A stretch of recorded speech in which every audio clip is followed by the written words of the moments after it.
Hi, this is Pearson Edexcel Functional Skills Maths Level 1. We've got past paper 2 and we're starting with the non-calculator section.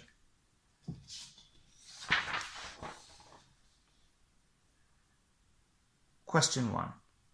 A charity wants to collect £84,000.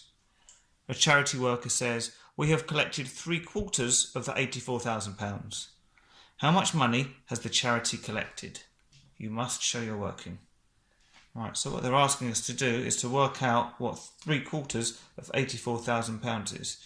Now, the first thing to do, it might seem obvious to you or straightforward, but we need to write £84,000 in numbers. So just 84,000. That would get you your first mark. Right, we want 3/4 of this. Well, if we want 3/4, let's work out what 1/4 is first of all. So 1/4 of 84,000, well, that's going to be the same as 84,000 divided by 4. So we're going to use the bus stop method. So how many times does 4 go into 8? Well, 4, 8, that's just twice, with nothing left over. How many times does 4 go into 4? Well, that's once. Does 4 go into 0? No, it goes 0 times. 4 into 0, 0, and 4 into 0, 0. So 1/4 of 84,000 is 21,000. Right, well, we want 3/4. So we need to multiply our 21,000 by 3. Okay, we could do 3 times 21 and then add the zeros on, but this way is just as easy. The 3 times 0 is 0, 3 times 0 is 0, 3 times 0 is still 0, 3 times 1 is 3, and 3 times 2 is 6. So our final answer is £63,000.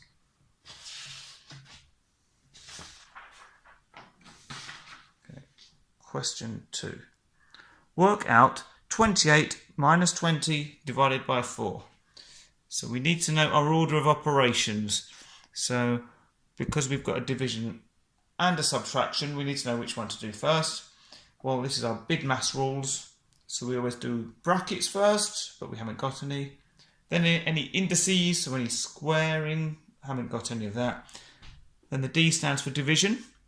So we've got a division here. So we need to do this first. So 20 divided by 4, we've got 4, 8, 12, 16, 20. So that's 5 times.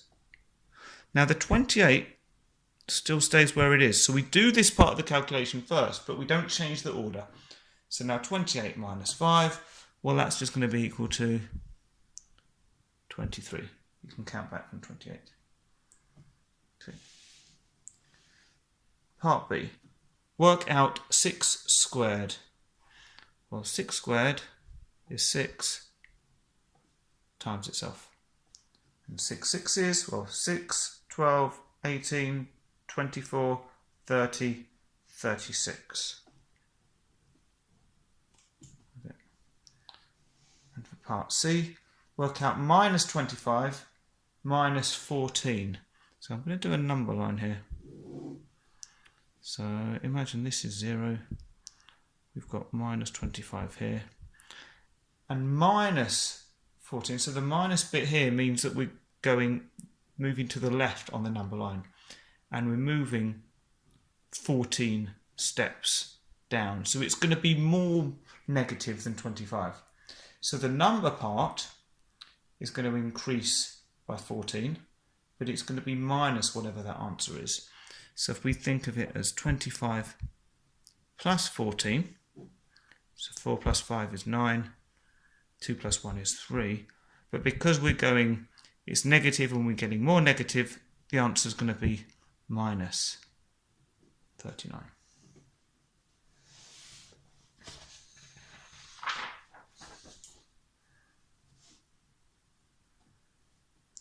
Question 3. Zenat wants to buy edging to put along the edges of her lawn. She has this sketch of the lawn. The lawn is in the shape of a rectangle. So here's our rectangle. Each metre of edging costs £5. Zenat thinks the total cost of the edging will be £360. Is Zenat correct? Show why you think this. Right, well, if we're talking about edging, what they want us to do really is work out the perimeter. So the perimeter is the distance round the outside of the shape. So we need all of these edges. Well, we don't know this length, but we know this length over here, so it's going to be the same as that. And this length here is going to be the same as the one at the bottom. So we just need to add these all together. So you can do it in any order. You can add these together and double it, or two of these and two of these. I'm just going to put them all one on top of the other. 22, 14, 22 and 14. So 2 plus 4 is 6, plus 2 is 8, plus 4 is 12. 2 carry the 1. 2 plus 1 is 3, plus 2 is 5, plus 1 is 6, plus 1 is 7. Okay, so we've got 72 metres. Now each metre costs £5. So now we want to do 72 times 5. Well, 2 times 5 is 10. And 7 times 5, or 5 sevens. Let's do 7 fives, it's probably easier. 5, 10, 15, 20, 25, 30, 35. Add on the 1 to make it 36. So we get exactly £360. Is Zenat correct? Yes, she is.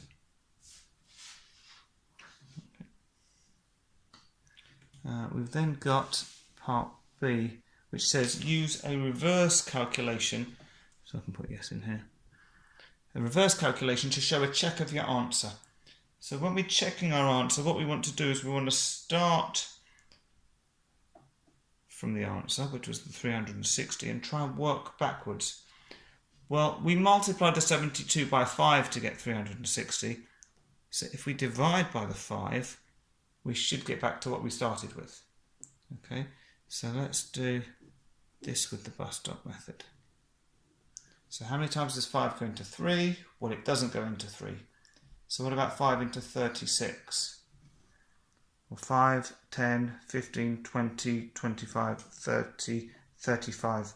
40 would be too many, so we're going to stop at 35. So that was 7 times with 1 left over. How many times does 5 go into 10?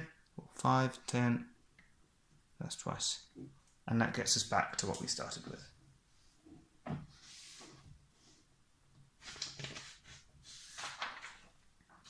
Now we're on to question 4. Gareth wants to know the amount of water needed to fill his pond. The pond is in the shape of a cuboid as shown. We've got the height, we've got the length, we've got the width. 1 metre cubed is 1,000 litres. Calculate the amount of water needed to fill the pond. Give your answer in litres. Right, so to know how much water, we need to work out the volume of this cuboid. Well, the volume is equal to the length times the width times the height. So in other words, the length is 4, the width is 2, and the height is 0.9. Well, we'll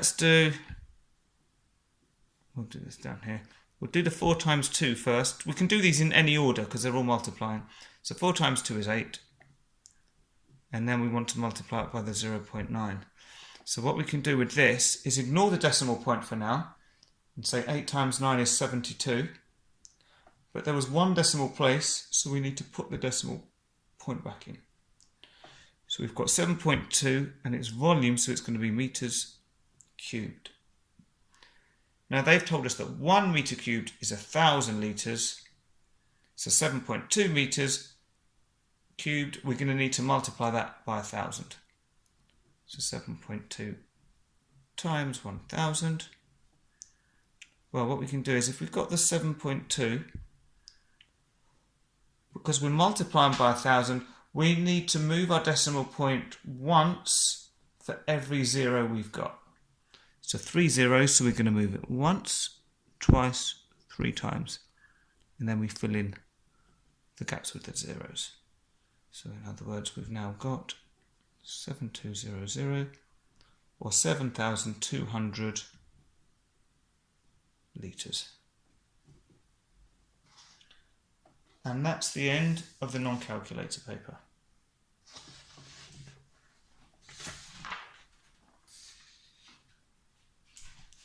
And on to the calculator section.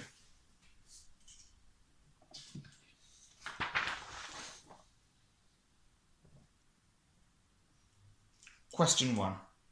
Here are 7 numbers. Calculate the mean of these 7 numbers. Okay, well, the mean is the total divided by how many you've got, or the frequency. So, for the total, we can use a calculator. So we've got 3.51, oh, too many 5s, 3.51 plus 3 plus 1.1 plus 4 plus 4.5 plus 2.5 plus 2.8, no, 2.81. So we've got a total of 21.42. And how many have we got? Well, we've got 1, 2, 3, 4, 5, 6, 7. In fact, they tell us there's 7 anyway. So we divide that by 7. So I've already got that on my calculator. Divide it by the 7. And we get 3.06. Question 2. In a factory, the working week is from Monday to Friday. There are 46 working weeks in a working year. Calculate the number of days in one working year. Okay, so note they're talking about a working week and they're defining what that is. So we don't really have to use any knowledge about how many weeks in a year. They're telling us that we need to use 46. Now, to work out the number of days in a working year, we know the number of weeks to use. Now the number of days to use, they tell us it's Monday to Friday. So that's going to be Monday, Tuesday, Wednesday, Thursday, Friday. That's 5. So what we're saying is 46 weeks, 5 days a week. So multiply those two together and you get 230. I'll put that in here. Nita works at the factory. She will get a bonus if her absence rate is 2% or less. This rule is used to calculate her absence rate. So you take the number of days absent, divide by the number of days in the working year, multiply by 100, and you get the absence rate as a percentage. Nita was absent from work for 9 days in the last working year. Does Nita get a bonus? Show why you think this. Okay, so we're just going to put our numbers into this formula. Number of days absent, well that's 9. Then we're going to divide it by the number of days in the working year. Well, we know that that was 230. We're going to do that, and then we're going to multiply it by 100. So we can do 9 divided by 230, times it by 100 to get a percentage. 3.91304. Well, I'm going to round this to 2 decimal places just to make it easier. So 3.91, the 3 is less than 5, so 3.91. Doesn't really matter how many decimal places you round it to. The important thing is that we're comparing this to 2%. So we can clearly see that that's more than 2%. So does she get a bonus? No. No bonus. You could have done this a slightly different way. What you could have done was said, well, if she gets a bonus if her absence rate is 2% or less, you could say, well, what is 2% of 230? So this is an alternative. So we could say 2%, so 2 divided by 100 times 230. So this is telling us how many days absent she's allowed to have and still get her bonus. So that would be 4.6 days. Well, 4.6 is a lot less than 9. So still no bonus. You'd expect both to give this the same answer, but this is just an alternative way. Either would be absolutely fine.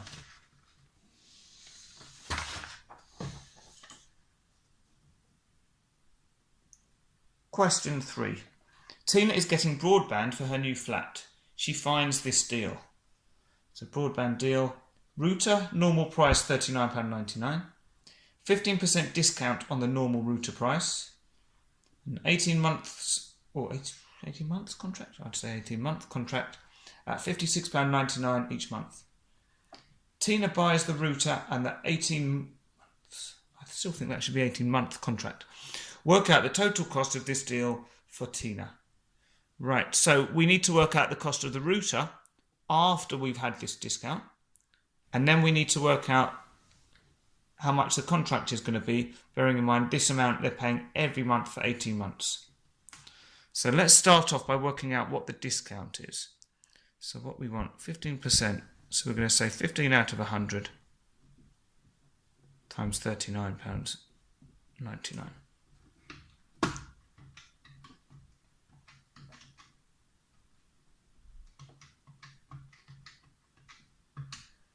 And that gives us 5.9985. This is money, so we're going to round it to the 2 decimal places. So 5.99. The 8 is more than 5, so we need to increase this. So that's going to round to 6.00. So we could just put it as £6, or I'll put it as 6.00 to be clear. That's the discount. So we then need to take that away from the £39.99. Oh, sorry, minus 6. Well, 39 minus 6, that's going to give me £33.99. So that's how much she needs to pay for the router. Now for the contract bit, we're going to need 18 times £56.99.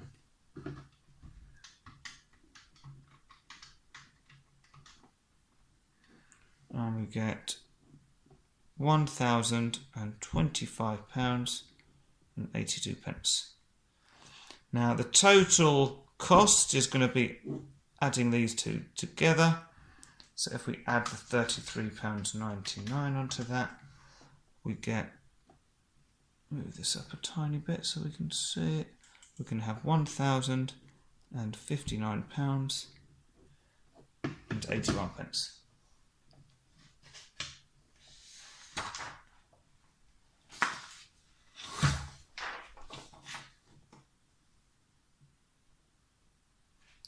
Question 4.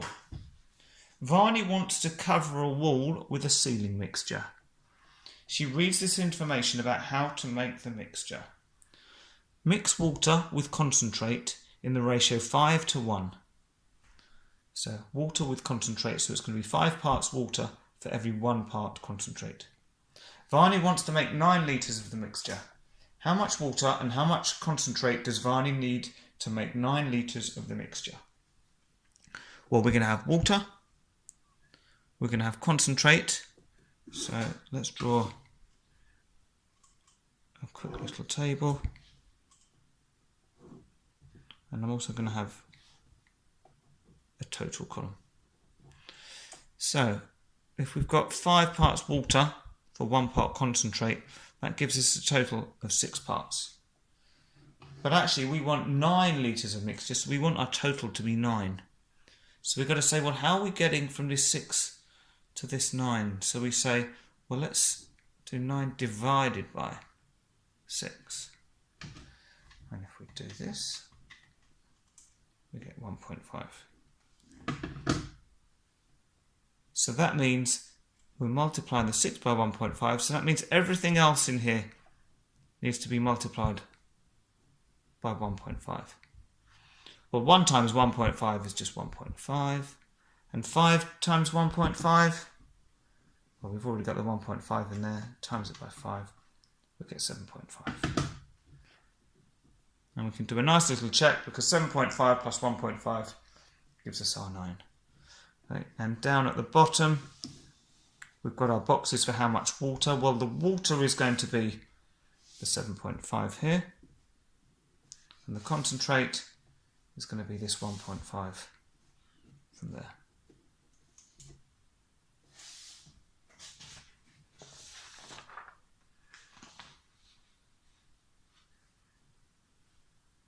Okay, on to question 5. Joseph is making a template for craft work. He makes the template using 2 circles. The 2 circles have the same centre. The outer circle has radius 6 centimetres. The radius of the inner circle is 1/2 the radius of the outer circle. Draw the template for Joseph in the space below. The centre X is drawn for you. It's just out of shot. There's the X there. But what I'm going to do first of all, I know we've got this picture, but I'm going to draw my own little sketch. So we've got 2 circles with the same centre. So we're going to have a big circle like that. And we're saying the outer circle has got a radius of 6 centimetres. So the radius is the distance from the centre to the outside. Then we've got an inner circle. The radius is 1/2 the outer. So this inner circle, this radius is going to be 1/2 of 6. So this is going to be 3 centimetres. Okay, but they want us to draw this accurately down here. So to draw a nice proper circle, we're going to need one of these, a compass. Or as they call it on the paper, they'll call it a pair of compasses. They just mean one of these. So we don't use this, doesn't get used very often in the exams. So I'll show you how to use this one. So what you do is you get your pencil, you make sure that your hole there is nice and big. Push the pencil through so it's level with the point and nice and sharp, and then we turn the black bit here to make sure the pencil is nice and tight. There you go, it's not slipping. Now we've got to draw our circles. I'm going to start with the bigger circle. They've told us it's 6 centimetres for the radius, so I need to measure this out. So if I put the point on 6 and the pencil there, so that's, make it a tiny bit bigger. That's 6 centimetres. So I'm being really careful not to move my compass now. Or like the width of it, I want to keep this right. So drawing it can be a bit fiddly, it can move, so we want to be really careful to have a nice sharp pencil, because that will make it easier to draw without having to press too hard. When you press too hard, that's when you can move the compass. Okay, I don't know, let's make that a little bit darker. Yeah, see, easy to slip like that. If you do, don't worry, if we want, we can use a little rubber to rub it up. I'm going to leave that there for now. So I can still see my nice clear circle. They're not going to deduct marks because I did a little slip. Now, we know that the inside circle needs to be 3 centimetres, so we reduce that distance down to 3. We're still using the same centre, so right in the middle of the cross. And again, I'm going to be as careful as I can. I'll try not to slip like I did last time. Right, there you go. That's my 2 circles.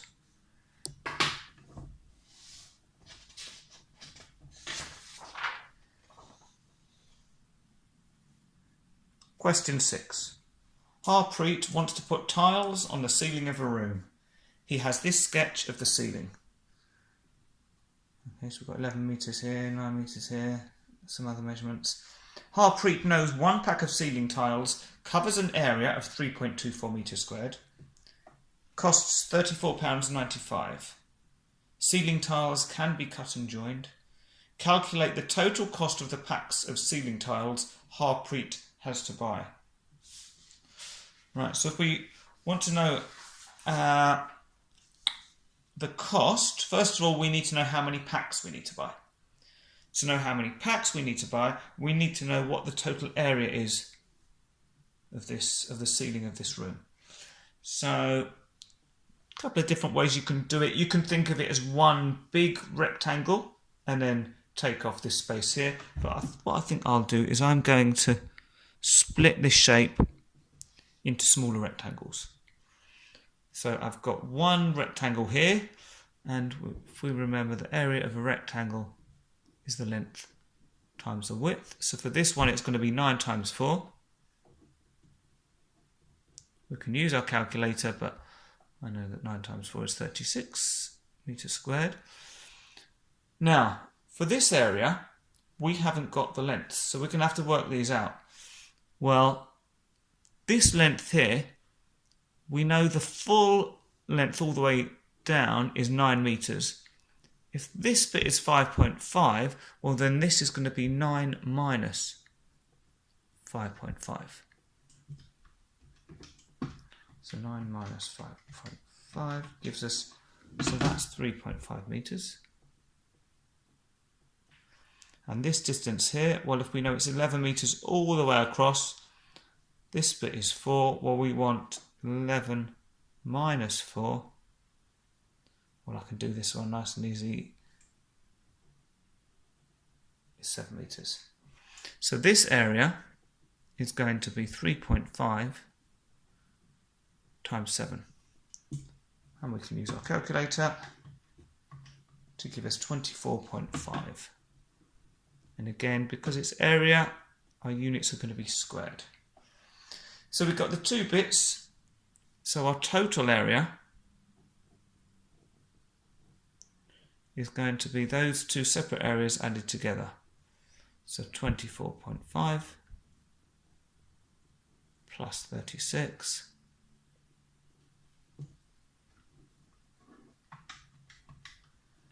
which gives us 60.5 meters squared. Right, so that's the area. We want to know how many packs to buy. Well, if one pack covers an area of 3.24 meters, or meters squared, we want to say, well, how many of those fit into 60.5? Or in other words, 60.5 divided by 3.24.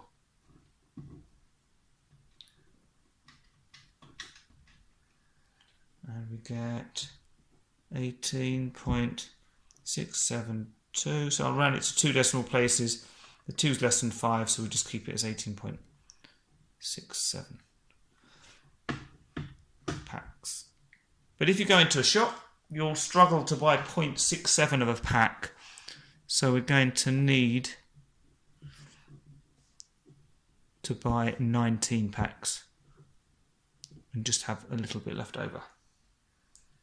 Okay, so if we need 19 packs and they're £34.95 each, we multiply those two together.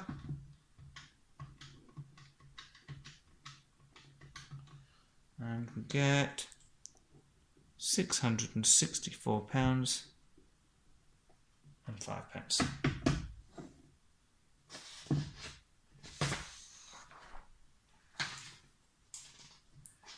This is just spare paper for your workings if you need it. Question 7. Grace works at a supermarket. The supermarket gives money to local groups. Grace wants to show customers the amount of money given to each local group. She has this information. So the youth club got £600, the band were given £2,000, the library £1,200, the playgroup £3,100, and the care home was given £2,300. Draw a bar chart for this information. Use 1 centimetre to represent £500 on the money axis. Right, if you're thinking, what's the money axis? Well, they've already shown us the money is going to go up here. So although they say use 1 centimetre to represent £500, they've shown us what 1 centimetre is. So if this is 500, we might as well carry on with this axis. Say, well, the next one will be another 500. So 500 plus 500 is going to be 1,000. And we got another 5 little boxes, that'll be another 500. So 1,500. So we can continue to do this, but it's good to check and see, well, how far do we need to go? You want your numbers to go at least as high as the numbers that you're going to plot. Well, the biggest number we've got is 3,100. So we want to go to at least 3,100. So let's keep going. Add on 500 to this, we're going to have 2,000. Another 500, we're going to have 2,500.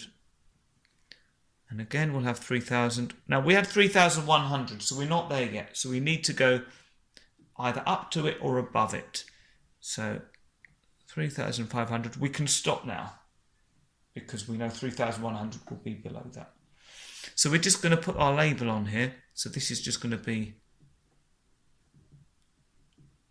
amount of money, and that's in pounds. So now we need to mark out along the bottom. So we've got 1, 2, 3, 4, 5 groups. So 1, 2, 3, 4, 5. Yeah, so we can use one big square for each one. So we've got youth club, we've got the band, we've got the library. You could shorten the words, especially if it's going to be a struggle to fit them in. You could just use letters or something, but I'm going to try and fit it in. And then we've got the care home. Right, so now we want to plot these figures on here. So the youth club were given £600. Right, well 500 is here. Now, if we want to work out what each of these little boxes are, well, we've got 5 little boxes here for 500. So 500 divided by 5 means each little box must be worth 100. So for 600, we're going to go to here and go up once. So that's going to be the top. And you want to use a ruler. In fact, I'm going to draw my axes on here. You can usually do it with a pencil. I'll do it with a pen to make it a bit easier to see. So we've marked the youth club on, £600. Now the band, well that was £2,000. So 2,000 is going to be right along here. Then the library was £1,200. So 1,000 here, 1,100, 1,200 would be there.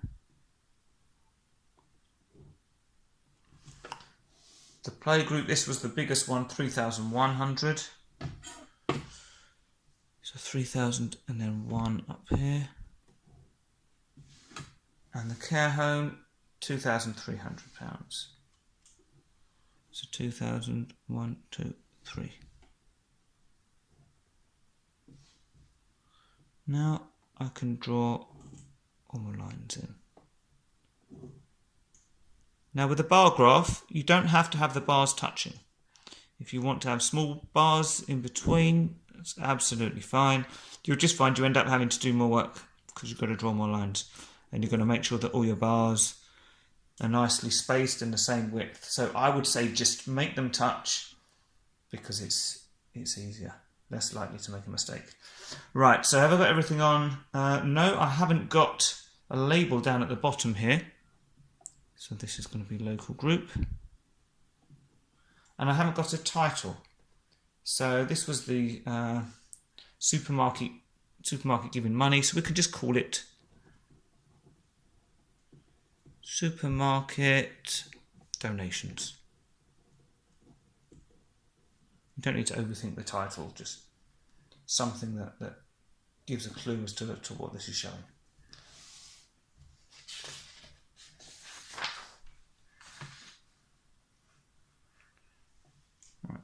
Question 8. Jacob is a florist. He designs an open box for flowers to stand in. The box is in the shape of a cube with a side length 20 centimetres. So because it's a cube, every side is going to be 20. Draw a net of the open box. Use the grid below to draw your net. So the net means a 2D representation of the 3D shape. So in other words, if you collapse that box down, what would it look like? Okay, and we've got to draw it on here. And we've got a key that tells us 1 square length on the grid represents 5 centimetres on the cube. So we want to know how many of these square lengths we're going to need for each of these lengths. Well, if these are 20 centimetres and each length is 5 centimetres, well, 20 divided by 5 means that it's going to be 4 squares for each of those lengths. Right, so I'm going to start off by drawing my base, and I'll draw that somewhere in the middle. So we need 4 square lengths. So 1, 2, 1, 2, 3, 4, so.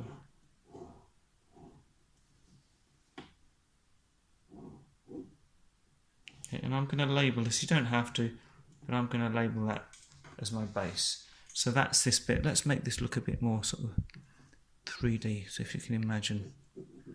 So this would be the base here. And then what I'm going to do is I'm going to collapse down all the sides. So this side will drop down to the left, this will drop here, this will drop to the right, this one's going to drop forwards, and the back will drop to the back. So let's do this left one dropping down, so it's going to be 4 squares over this way.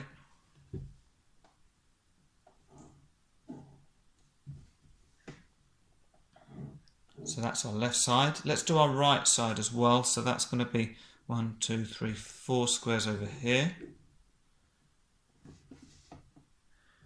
4 squares up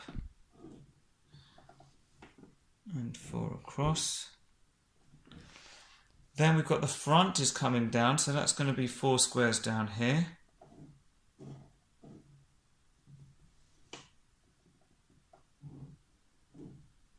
Slightly out of shot here, and there you go, now you can see that one, and 4 coming up.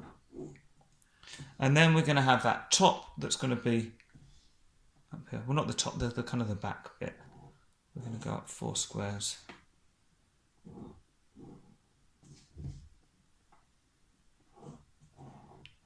Okay.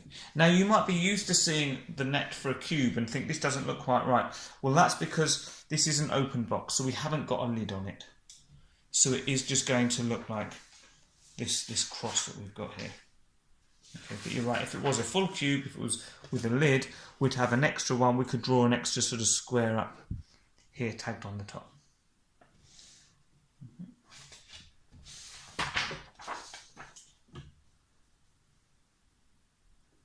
Question 9. Sandro is making cottage pie. He finds this list of ingredients. So cottage pie serves 8 people, 1,500 grams of meat, 250 millilitres of stock, 4 tablespoons of tomato paste, 2 kilograms of potatoes. Sandro wants to make cottage pie for 12 people. He wants to know how much meat to use. Calculate the amount of meat Sandro needs to use. So we're talking about meat. So actually we don't care about stock, we don't care about tomato paste, we don't care about potatoes. We just care about the number of people and the amount of meat. Okay. And we know that for 8 people, we need 1,500 grams of meat. Now, you could do this a slightly more efficient way, but I'm going to do this a nice, easy way to understand. So I'm going to say, well, what if there was only one person? Okay, well, we would need to divide this 1,500 by 8. Okay, so that's telling us we would need 187.5 grams for one person. But actually, we want to know how much meat we need for 12 people. Well, then we just need to multiply this by 12. Actually, I'll show you that this we would divide it by 8 to get that. So multiply this by 12, and we get 2,250 grams. Now, some people might say, well, 12 is 1.5 times 8. So you could just multiply by 1.5. You could go straight there if you can see that. But this it's just a nice way to think of it. If you want to work out how much you need, say, well, let's work out how much I need for 1, and then multiply up. Okay, but nothing wrong with doing the shortcuts. That's absolutely fine. Right. Use a reverse calculation to show a check of your answer. So again, for reverse calculations, we start with our answer, 2,250, and you work backwards. Well, we multiplied by 12, so we're going to divide by 12. And that gets us back to our 187.5 grams. Then what did we do before that? Well, before that we divided by 8. So now we're going to multiply by 8. And that gets us back to 1,500.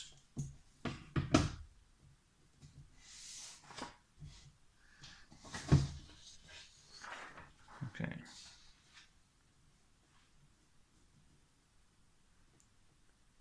Question 10. Jenny is a science technician. She carries out an experiment. Jenny records the temperatures from her experiment each day. So day 1, 2, 3, 4, 5, 6, 7. These are the temperatures. Calculate the range of these temperatures. Well, the range is the biggest minus the smallest. Now, note it's not always going to be in order, so it's not the first. It's not the last. Take away the first. We're going to make sure they're in order. So, what's the smallest one we've got? Well, 65.5, 65.2 is smaller than that. Anything that's smaller? No. So that's the smallest. What about the biggest? Well, we've got a 70. Oh, we've got 71.8. So we're going to have 71.8 minus 65.2.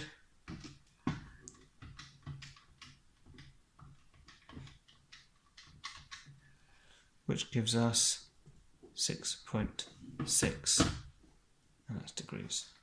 Well, actually, we can just pop that in there. Jenny has included the range in her report. She must write another comment about these temperatures in her report. Write a comment about the temperatures. Well, what else could we write about them? If we've done the range, the other things we could talk about would be maybe the mean, the average. So let's work out what the mean is. So we said before that the mean is the total divided by the frequency. So what's our total? Well, 65.5 plus 65.2 plus 66.5 plus 69 plus 70 plus 71.8 plus 68.2 gives us 476.2. And the frequency, well, we had 7 days, so divide it by 7. And that gives us a mean of 68.028. They were working to one decimal place, so I'll do 68.0. The 2's less than 5, so it's just going to be 68.0 degrees. So we've worked out the mean. That she said write another comment. So we can just say the mean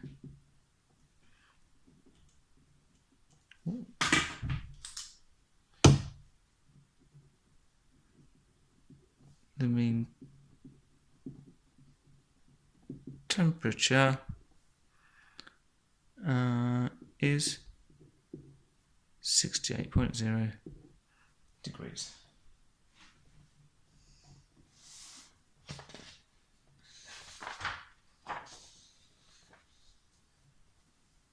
Question 11. Claire sells houses. She has this information about the purchase prices of some houses.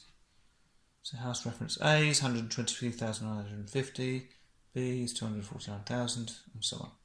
Write in order the purchase prices of these houses, starting with the lowest price. Okay, well, I'm going to rank them first. So let's see what's the smallest. Well, this is the only one that's under 100,000, so that's the smallest. What's the next smallest? 123,000. Oh no, 121,000's next. Then 123,000. Then it's going to be 149,000. Then we've got these two, so it's going to be this one. This one. So if we want to write them in order, we're going to have 94,500. Then we've got 121,000. Then 123,950. Then 149,000. Then we've got 249,000. And finally we've got 389,000. People pay stamp duty on houses with a purchase price of more than £125,000. Tick the purchase prices that are greater than £125,000. 123, no that's not. 249, that certainly is. 94,000, no that's less than 125,000. This one is. 121,000 is less. 149,000 is more. So we want those three ticked.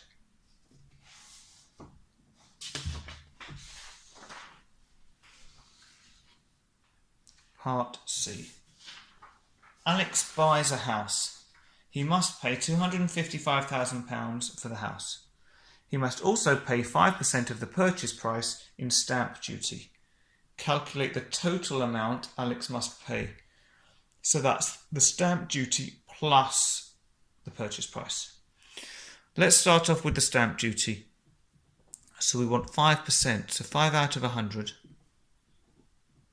times 255,000.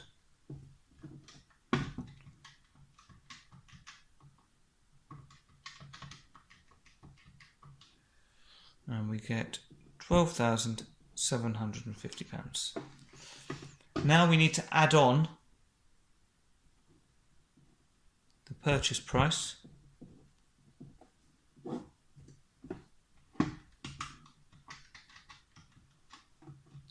and we get £267,750.